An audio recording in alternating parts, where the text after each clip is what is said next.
Assalamualaikum warahmatullahi wabarakatuh. Selamat siang menjelang sore semuanya.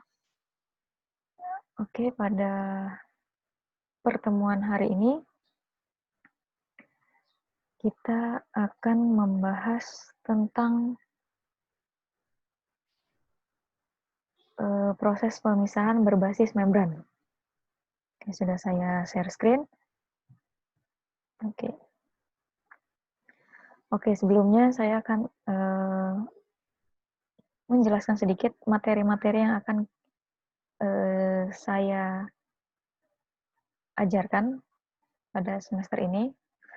Jadi nanti kita akan membahas tentang membran reverse osmosis, membran ultrafiltrasi, membran mikrofiltrasi, ada klasifikasi pemisahan mekanis, filtrasi, settling dan sedimentasi, serta pemisahan sentrifugal dan pengecilan ukuran. Oke, proses pemisahan berbasis membran. Membran didefinisikan sebagai suatu media berpori, berbentuk film tipis, bersifat semi-permeable, yang berfungsi untuk memisahkan partikel dengan ukuran molekuler dalam suatu sistem larutan.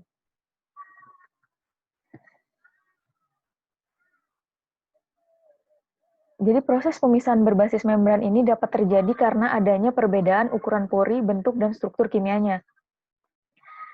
Selain itu juga dapat terjadi karena adanya gaya dorong atau gaya dorongan yang mengakibatkan adanya perpindahan massa melalui membran tersebut. Oke.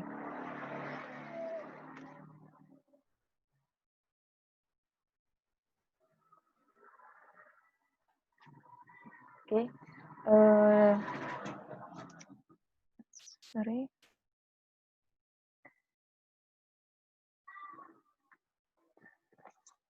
Di dalam pertemuan kali ini, klasifikasi membran sendiri dibedakan menjadi beberapa klasifikasi. Yang pertama ada berdasarkan morfologinya, yang kedua ada berdasarkan kerapatan porinya, kemudian berdasarkan fungsinya, serta berdasarkan struktur dan bentuknya.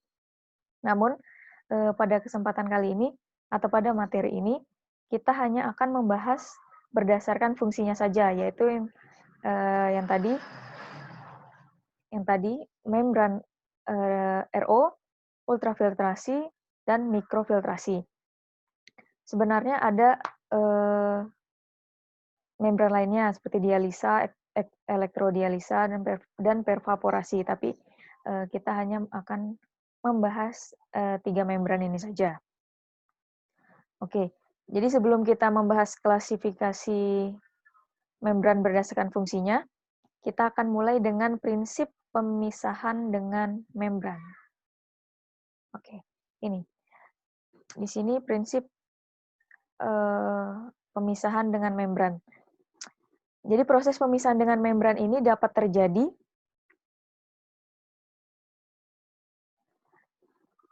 karena membran mempunyai sifat selektivitas.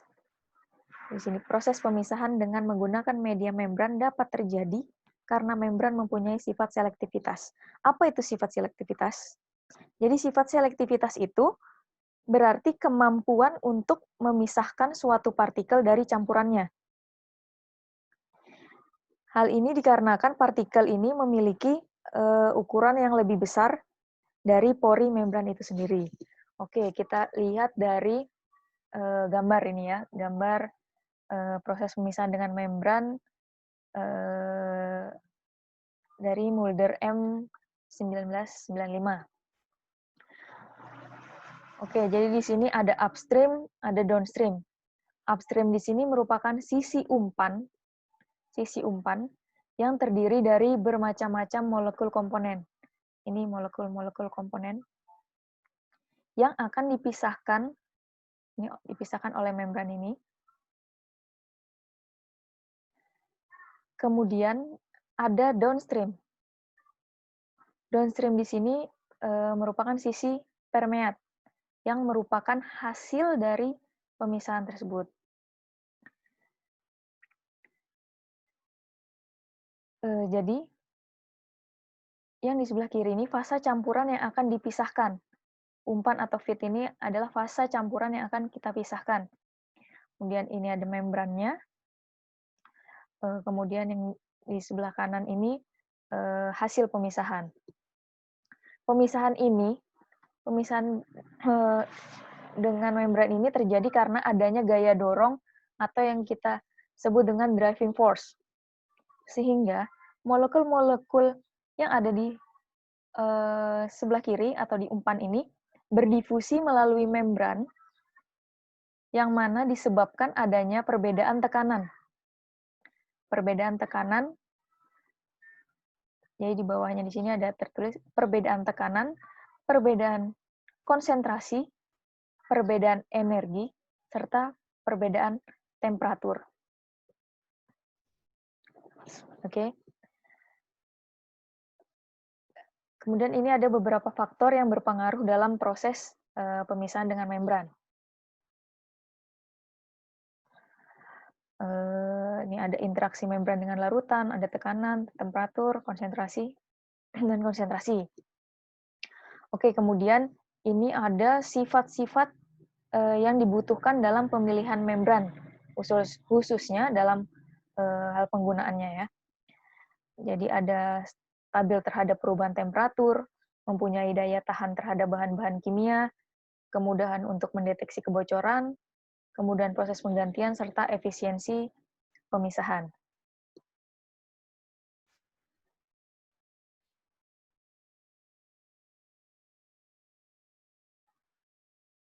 Oke. Kemudian di sini prinsip proses pemisahan dengan membran itu adalah pemanfaatan sifat membran, di mana dalam kondisi yang identik jenis molekul tertentu akan berpindah dari satu fasa fluida ke fasa lainnya. Di sisi lain, membran dalam kecepatan yang berbeda-beda, sehingga membran bertindak sebagai filter yang sangat spesifik, di mana satu jenis molekul itu akan mengalir melalui membran, sedangkan jenis molekul yang berbeda akan tertangkap oleh membran.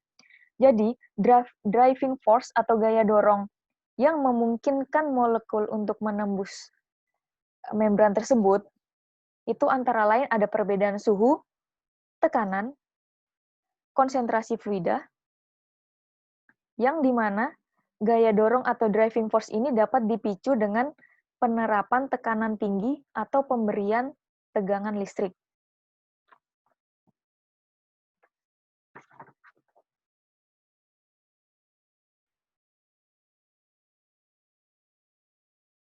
Oke, tadi tentang prinsip proses pemisahan dengan membran. Selanjutnya kita akan membahas tentang klasifikasi membran berdasarkan fungsinya. Jadi yang pertama yang akan dibahas yaitu membran reverse osmosis, atau kita biasa menyebutnya membran RO, di mana membran ini adalah membran dengan gaya dorong tekanan. Oke, jadi menurut Mulder 1996, reverse osmosis atau RO itu merupakan sebuah metode filtrasi yang mampu menyisihkan banyak jenis molekul dan ion besar dari larutan dengan memberikan tekanan pada larutan yang berada pada salah satu membran selektif. Nanti akan dijelaskan di gambar. Jadi poin pentingnya, RO atau reverse osmosis ini merupakan proses perpindahan pelarut dengan gaya dorong perbedaan tekanan, di mana beda tekanan itu yang digunakan untuk mendorong tadi harus lebih besar daripada tekanan osmosis. Jadi tekanan yang diberikan ini adalah tekanan hidrostatik.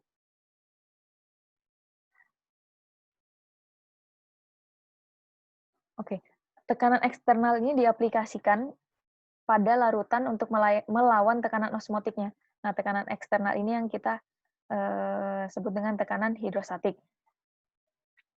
yang mana nanti hasilnya adalah perpindahan air dari larutan hipertonik ke larutan hipotonik.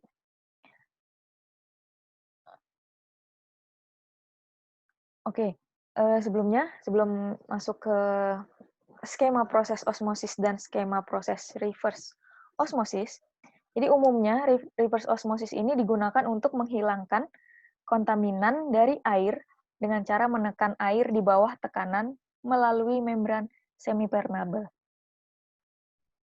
Jadi ini kita masuk, saya akan sedikit menjelaskan perbedaan skema proses osmosis, normal osmosis, dan skema proses reverse osmosis. Oke, yang pertama proses normal osmosis. Jadi pada umumnya membran ini sangat mudah dilalui oleh air. Kenapa dikatakan mudah? Karena ukuran molekulnya yang kecil, tetapi juga mencegah kontaminan-kontaminan lain yang mencoba melewatinya. Mencoba melewatinya di sini maksudnya mencoba melewati membran itu. Jadi di sini ada contoh dari gambar. Kita mengisi air di kedua sisi membran. Yang tengah ini membran, di kedua sisinya kita isi air. Di mana air di salah satu sisinya memiliki perbedaan konsentrasi mineral-mineral terlarut. Jadi antara sisi sebelah kiri dan sisi sebelah kanan konsentrasinya berbeda.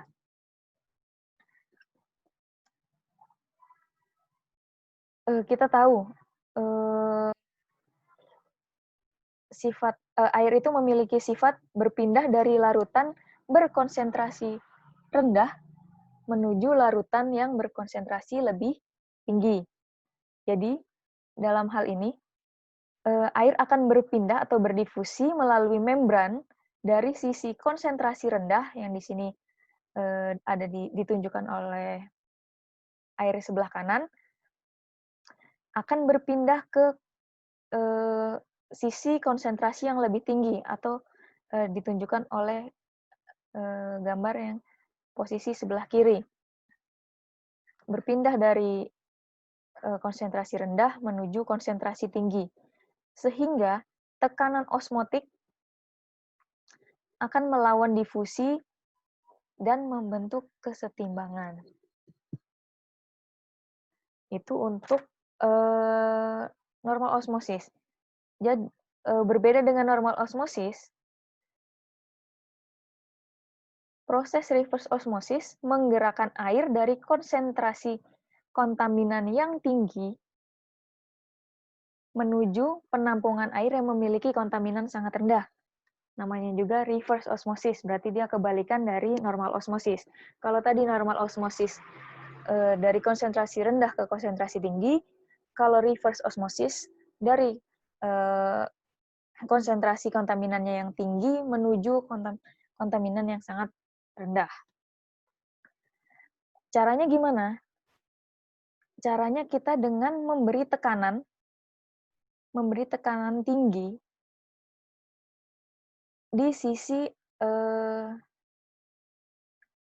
air yang konsentrasi kontaminannya tinggi, atau bisa kita sebut di sini yang bagian kiri sebagai air baku. Oke, jadi caranya kita memberi tekanan tinggi di sisi air baku sehingga dapat menciptakan proses yang berlawanan dari proses normal osmosis. Jadi sama kayak normal osmosis, tetap menggunakan membran semipermeable, maka karena kita hanya menggunakan membran semipermeable, hanya akan mengizinkan molekul air yang melewati membran tersebut. Hanya air yang bisa melewati membran tersebut. Sehingga kontaminan-kontaminan macam-macam kontaminan lainnya yang terlarut di dalam air tersebut tidak akan melewati membran.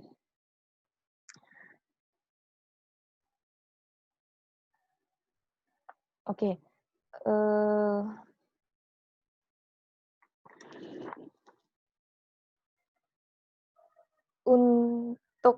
Oke, sebelumnya kita kembali sedikit ke normal osmosis. Saya mau memberikan contoh kalau untuk normal osmosis di dalam kehidupan sehari-hari itu bisa seperti ketika air tanaman itu mengabsorpsi air yang berada di tanah atau air dari tanah. Itu termasuk normal osmosis. Jadi proses normal osmosis ini terjadi secara alamiah. Jadi tidak perlu atau tidak membutuhkan adanya energi. Kemudian kita kembali lagi ke reverse osmosis. Untuk ukuran pori pada proses RO ini berkisar antara 1 sampai 20 mikrometer. Itu untuk ukuran pori membran RO ya. Kemudian pada umumnya aplikasi RO ini untuk proses desalinasi atau penghilangan garam dari air laut dan air payau. Jadi RO ini memiliki kapabilitas atau kemampuan untuk menghilangkan hingga 99% garam terlarut atau ion, partikel, koloid, bahan organik, bakteri maupun virus. Walaupun tidak 100% bakteri dan virus dapat dihilangkan ya. Jadi membran RO ini akan mereject kontaminan berdasarkan ukuran dan muatannya.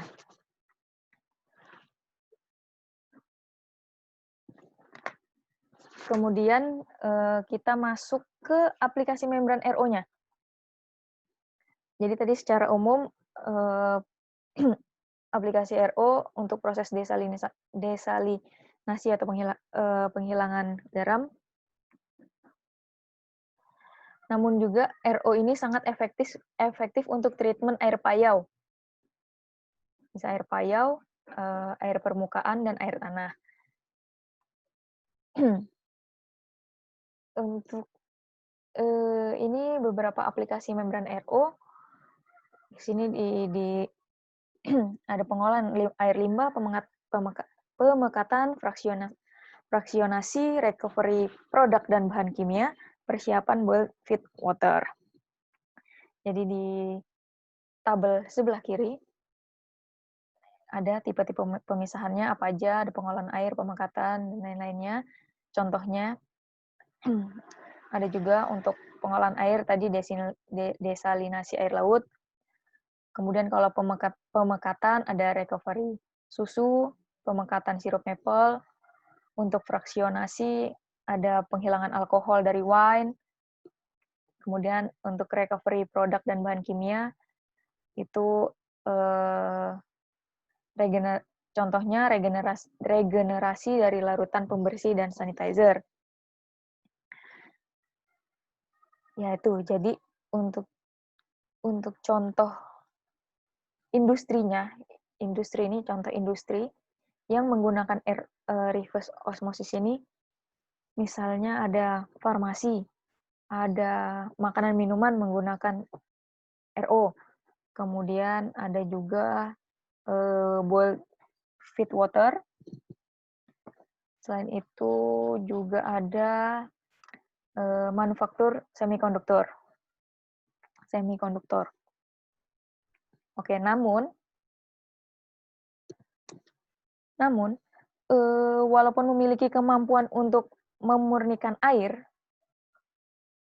sistem reverse osmosis ini harus secara berkala kita harus selalu membersihkannya.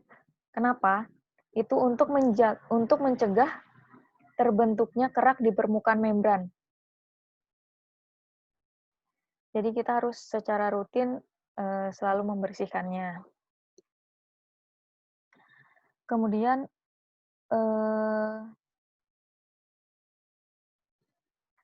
setelah aplikasi membran RO, kita masuk ke material membran. Jadi membran reverse osmosis memiliki ukuran pori per 10.000 mikron. Tuh, sangat kecil ya, per 10.000 mikron. Dan dapat menghilangkan zat organik, bakteri, virogen, dan koloid yang tertahan oleh struktur mikro yang berfungsi sebagai penyaring. Oke, membran semi permeable pada aplikasi reverse osmosis. Pada reverse osmosis, kita tetap membahas dalam reverse osmosis. Itu terdiri dari lapisan tipis polimer pada penyangga berpori. Nih, lapisan polimer. Lapisan tipis polimer pada penyangga berpori atau fabric support. Kalau di gambar ada fabric support-nya, lapisan-lapisan tipis. Kemudian untuk kebutuhan komersial, sebelumnya ini contoh gambar material membran reverse osmosis.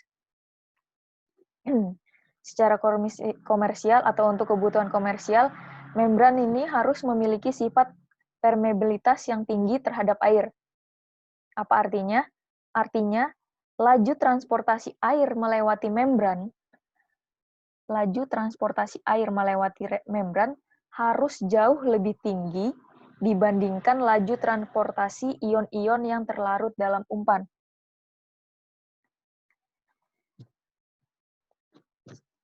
Jadi jadi di dalam suatu umpan atau feed, misalnya di sini air, terdapat ion-ion di dalamnya. Yang harus diperhatikan, laju transportasi airnya itu harus lebih cepat dibandingkan laju ion-ion yang terlarut di dalam air tersebut.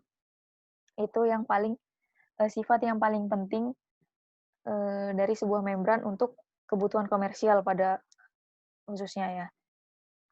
Selain itu juga, selain permeabilitas yang tinggi, membran juga harus memiliki ketahanan terhadap variasi pH dan suhu.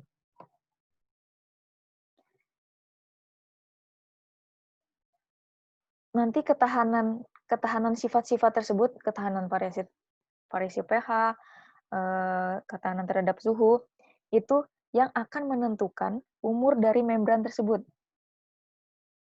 Biasanya umur membran itu berkisar sekitar 3 sampai 5 tahun.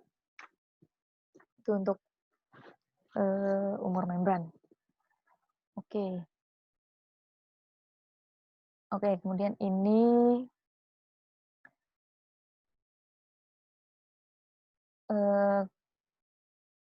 review atau kesimpulan dari membran reverse osmosis. Jadi membrannya berbentuk asimetris atau komposit, memiliki ketebalan sublayernya 150 mikrometer, ukuran porinya kurang dari 2 nanometer. Kemudian ada driving force-nya atau gaya dorongannya pada air payau sekian, pada air laut sekian.